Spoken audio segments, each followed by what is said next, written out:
সম্প্রতি বার্সার সাথে 2031 সাল অবধি চুক্তি সম্পন্ন করলেন লামিন ইয়ামাল। মেসি রোনালদিনোদের সেই ট্র্যাডিশনাল নাম্বার 10 জার্সিটা পরবেন এই কিশোর। সবে পা দিয়েছেন 18-তে। তবে একের পর এক ট্রফি, গোল আর সাফল্যের সাথে তার নামের পাশে যোগ হচ্ছে অনেক বিতর্ক, সমালোচনাও। তবে সমালোচকদের এক হাত নিলেন তার বাবা, জানালেন তার ছেলেকে নিয়ে মানুষেরা তো ভাবতে হবে না। গত সিজনটা জাতীয় দল ও ক্লাবের হয়ে দারুণ কেটেছে ইয়ামালের। একের পর এক ম্যাচ দুর্দান্ত পারফরমেন্স করেছেন, জিতেছেন ডোমেস্টিক ট্রেবল। গত জুলাইতেই জাতীয় দলের হয়েও জিতেছেন 2024 ইউরো শিরোপা। একটা 17 বছরের তরুণ হিসাবে যেন রীতিমতো উড়ছিলেন এই স্প্যানিশ তারকা। সিজন ব্রেকে তাই উদযাপনটাও করেছেন বাঁধভাঙা। তাই নিয়েই শুরু হয়েছে অনেক আলোচনা, সমালোচনা। ভ্যাকেশনে তার থেকে প্রায় 13 বছরের বড় মডেলের সাথে ঘুরতে দেখা গেলে শুরু হয় আলোচনা সমালোচনার ঝড়। তার রেশ কাটতে না কাটতেই শুরু হয় তার জন্মদিন নিয়ে বিতর্ক। নিজের 18তম জন্মদিনে মাফিয়া লুকেই দেখা যায় তাকে। অনুষ্ঠানে আসা বার্সেলোনা তারকা ফুটবলারদেরও দেখা গেছে একই ঢঙে। তবে জন্মদিন নিয়েও শুরু হয়েছে বিতর্ক। সেখানে নাকি বামুন বা বেটে মানুষদের সে ভাড়া করেছিল বিনোদনের জন্য।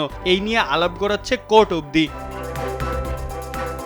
অনেকেই বলছেন এত অল্প বয়সেই নারী, পার্টি, আমোদে মগ্ন হয়ে গেছেন তিনি। ক্যারিয়ার বেশি দিন আগাবে না। তার আইডল নেইমারের মতো প্রতিভা থাকলেও আগেই ঝরে যাবেন, ইত্যাদি আরও অনেক সমালোচনার তীর একের পর এক ছুড়ে আসছে তার দিকে। তবে অবশেষে মুখ খুললেন তার বাবা।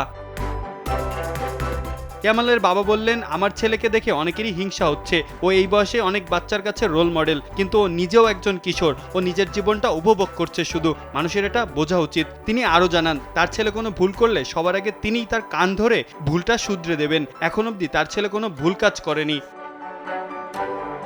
মেসির আশীর্বাদ পেয়েছিলেন ছোট থেকেই, এখন খেলবেন তার জার্সি গায়েই। চুক্তি নবায়নের দিন সাথে নিলেন তার আরেক অনুপ্রেরণার নাম দাদিকে। নেইমারের মতো পায়ের জাদু দেখান। অ্যাটলেটিকো মাদ্রিদের ক্লাব প্রেসিডেন্টও তাকে ডিফেন্ড করেন, বলে দাওয়াত পেলে তার জন্মদিনের পার্টিতে আমিও যেতাম। সবার ভালোবাসা আছে তার পাশে। অনুশীলনে আবার ফিরেছে ইয়ামাল। ইয়ামালের প্রতিভা থাকা সত্ত্বেও ঝরে পড়বে নাকি ভবিষ্যতের মহাতারকা হবে তা সময়ই বলে দেবে। তবে তার বাবার অনুরোধ, এখনই যেন তার ছেলেকে সবাই সমালোচনার কাঠগড়ে না বসায়। এমন সাপোর্টিভ বাবার মান রাখতে পারলে ইয়ামালকে নেক্সট বিগ থিং হওয়া থেকে আর আটকায় কে। মাহফুজ আহমেদ, কালবেলা।